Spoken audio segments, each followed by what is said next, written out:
মৰমৰ ছাত্ৰ-ছাত্ৰীসকল, তোমালোকৰ এনুৱেল পৰীক্ষা বহুতৰে হৈ আছে আৰু এইখন এখন এনুৱেল কুৱেশ্যন পেপাৰ হয় ক্লাছ 7-ৰ। ঠিক আছে, এইখনৰ পৰা তোমালোকৰ যথেষ্টখিনি কমন পৰিব যিসকল ছাত্ৰ-ছাত্ৰীৰ পৰীক্ষা ইতিমধ্যে হোৱা নাই।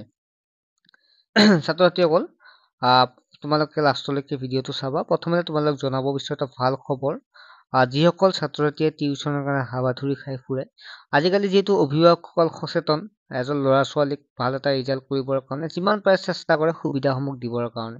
সেয়েহে ভালেখিনি পইচাৰ হ'লেও তেওঁলোকে কষ্ট কৰি হ'লেও ষ্টুডেণ্টক টিউচন দিয়ে, য'ত 12 দিনত 500-600 টকা দিব লাগে।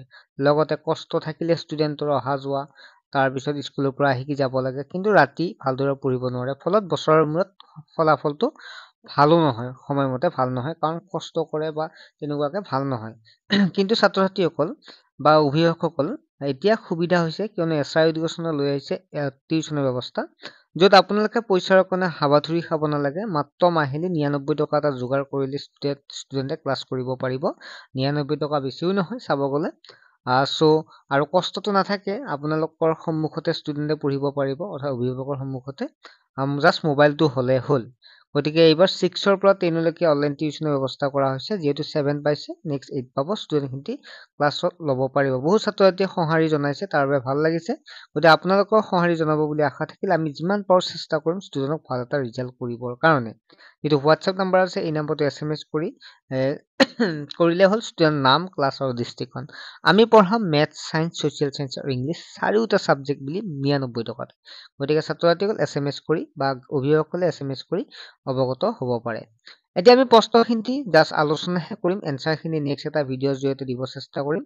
যিহেতু পৰীক্ষাবিলাক বহু ছাত্ৰ-ছাত্ৰী আছে, এনচাৰখিনি কৰি থাকিলে দীঘলীয়া হ'ব। চ' আমি প্ৰপাৰলি শুদ্ধকে এনচাৰখিনি দিব চেষ্টা কৰিম। সেইকাৰণে আমি এনচাৰখিনি নেক্সট এটা ক্লাছত দি দিম। গতিকে এতিয়া চোৱা কি প্ৰশ্ন আহিছিল, আৰু তোমালোকে চেষ্টা কৰা যে কিমান মাৰ্কছনো পাবা এইখন কুৱেশ্যন পেপাৰত, কিমান পঢ়া হৈছে সেইটো তোমালোকে আয়ত্ত কৰিব পাৰিবা। যদি 1 নম্বৰীয়া প্ৰশ্ন MCQ 15টাত 15 নম্বৰ আছে। শুদ্ধটো বাছি উলিওৱা। মই অসমীয়াখিনিয়ে পঢ়ি দিছো, তোমালোকে ইংলিছখিনি পঢ়ি চাবা, যিসকল ইংলিছ মিডিয়াম। পাচন নোহোৱা আহাৰৰ পৰা পানী প্ৰধানকৈ শোষণ হয়। ইয়াত 4টা অপশ্যন দিয়া আছে। নেক্সট হৈছে বি নম্বৰ দিছে, তাপ সঞ্চয়ন মাধ্যমৰ প্ৰয়োজন নোহোৱা প্ৰক্ৰিয়াটো হ'ল। চিটো আছে, দুৰ্তিৰ মৌলিক এককটো হ'ল। ডিটো আছে, জবা ফুলৰ সূচক ক্ষাৰকীয় দ্ৰৱলৈ পৰিৱৰ্তন কৰে। নেক্সট হৈছে যিটো আমাৰ ই নম্বৰ প্ৰশ্নটো আছে, ই নম্বৰ, যেতিয়া কাৰ্বন ডাই অক্সাইড চূণ পানীৰ মাজেদি প্ৰবাহিত হয়। তাৰপিছত নেক্সট হৈছে অপশ্যন কেইটা মই পঢ়ি থকা নাই। গ্ৰীষ্মকালৰ অঞ্চলত বৰ্ণনা দিবৰ বাবে আটাইতকৈ কোনটো ভাল? ইয়াত 4টা অপশ্যনৰ কোনটো হ'ব শুদ্ধ সেইটো চাবা তোমালোকে। নেক্সট হ'ল পঁইতাচোৰা শৰীৰলৈ গেছৰ যোগেদি বায়ু সোমাই আহে। তাৰপিছত নেক্সট হ'ল H নম্বৰ প্ৰশ্নটো, উদ্ভিদৰ খাদ্যৰ পৰিবহণ হয়। I নম্বৰ প্ৰশ্নটো হৈছে এজোপা উদ্ভিদৰ প্ৰজনন অংগ হ'ল। ইয়াত যিকেইটা অপশ্যন দিয়া আছে, এই অপশ্যন কেইটা কিন্তু তোমালোক শুদ্ধ নহয়, এজন ষ্টুডেণ্টে দিছিল।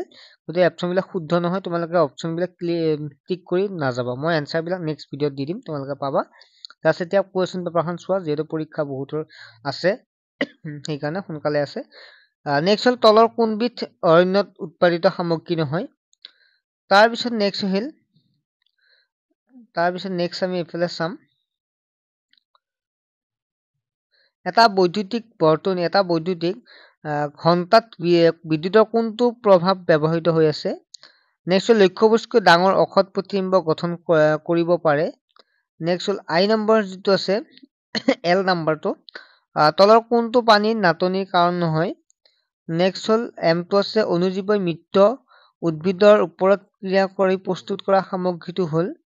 নেক্সট হ'ল N নম্বৰ প্ৰশ্ন, পৃথিৱীৰ পানী বহন কৰা স্তৰটো হ'ল। নেক্সট যদি চাওঁ তেতিয়াহ'লে তলৰ কোনবিধ অৰণ্যত উৎপাদিত সামগ্ৰী নহয়? ঠিক আছে।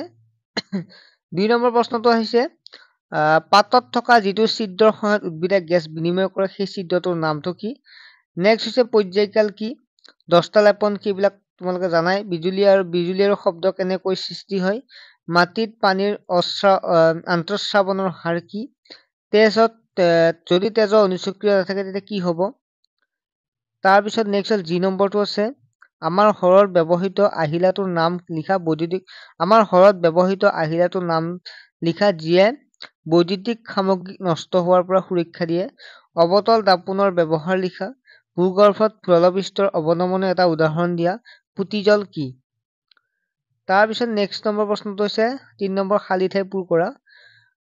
প্ৰথম হৈছে চূণ পানীৰ মাজেৰে কাৰ্বন ডাই অক্সাইড গেছ যাবলৈ দিলে গেছ প্ৰস্তুত হোৱা বাবে ই গাখীৰ দ্বাৰা হোলা হয়। বতাহ হ'ল বায়ুৰ ডেছ অৱস্থা। উদ্ভিদ বৃদ্ধিৰ বাবে অতি উত্তম মাটি হ'ল ডেছ। নেক্সট হ'ল ধমনী আৰু শিৰাবোৰ ডেছ জালিকাৰ দ্বাৰা সংলগ্ন। শুকান ডেছৰ সাৰ হিচাপে ব্যৱহৃত কৰা হয়। নেক্সট ৪ নম্বৰ প্ৰশ্ন আছিল শুদ্ধ উত্তৰটো। পিত্তাশয়ে অস্বাভাৱিকভাৱে পিত্তৰস জমা কৰে। জলীয় ভাৱ ঘনীভূত হোৱাত ৰাসায়নিক পৰিৱৰ্তন নহয়। কোষৰ সাংকেতিক চিহ্নৰ দীঘল ৰেখাডালেই ইয়াৰ ধনাত্মক প্ৰান্ত নিৰ্দেশ কৰে। দুই নম্বৰ বতৰৰ সকলো পৰিৱৰ্তন সূৰ্যৰ দ্বাৰা প্ৰভাৱিত হয়।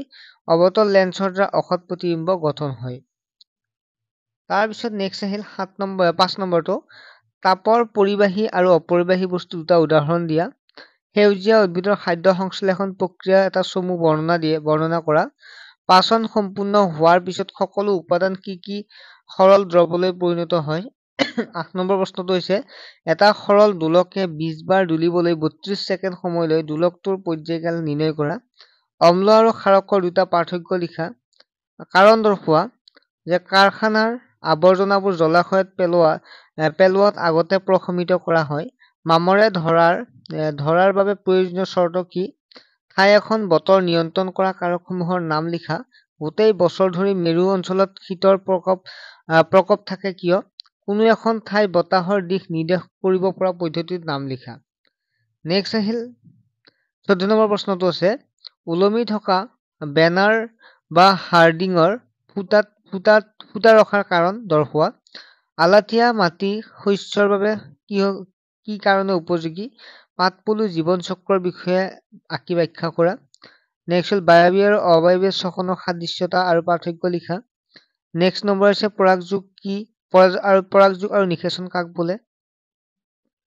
তাৰপিছত আছে এটা কোষ চাবি আৰু বাল্বৰ সহায়ত এটা নিকা বৈদ্যুতিক বৰ্তনী চিত্ৰ আঁকা। তাৰপিছত আছে মানুহৰ ৰেচন তন্ত্ৰটো আঁকি চিহ্নিত কৰা। বিদ্যুৎ প্ৰবাহৰ যিকোনো দুটা নিয়মৰ নাম লিখা। ভূগৰ্ভত পানী কেনেকৈ পূৰ হয় ব্যাখ্যা কৰা। নেক্সট হ'ল বিয়োজন কি? দুবিধ বিয়োজকৰ নাম লিখা। পানীত বীজাণুমুক্ত কৰিবলৈ ব্যৱহাৰ কৰা দুটা ৰাসায়নিক দ্ৰৱৰ নাম লিখা। তাৰপিছত ২৫ নম্বৰ প্ৰশ্নটো যিটো দিয়া আছে এছ স্তম্ভৰ লগত ২ স্তম্ভৰ 1ৰ লগত 2টো মিলোৱা। আৰু ২৬ নম্বৰ আভ্যন্তৰীণ মূল্যায়ন য'ত ১০ নম্বৰ তোমালোকৰ ইণ্টাৰনেল এছেছমেণ্ট বিদ্যালয়ৰ পৰা এইটো কৰিব দিব। ছাত্ৰ ছাত্ৰীসকল আশা কৰোঁ তোমালোকে প্ৰশ্নখনৰ জৰিয়তে কিছু হ'লেও উপকৃত হ'বা বা কেনেকুৱা প্ৰশ্ন আহে তোমালোকে গম পালে লগতে ইয়াৰ পৰা ভালেখিনি কমন পৰিব। গতিকে ছাত্ৰ ছাত্ৰীসকল তোমালোকে ভালদৰে পৰীক্ষা দিবা আৰু যিটো অনলাইন ক্লাছৰ কথা কৈছোঁ এইটো জইন হ'বা কাৰণ অতি কম মাচুলত তোমালোকে পঢ়িব পাৰিবা। ঠিক আছে বাই। ক্লাছবিলাক লাইভ ক্লাছ হ'ব। তোমালোকে ক্লাছত জইন হ'লে কোনো ইবুক বা কিতাপ কিনিবৰ প্ৰয়োজন নাই। আমি সকলোবিলাক তোমালোকৰ নোটছবিলাক প্ৰভাইড কৰিম। ঠিক আছে বাই।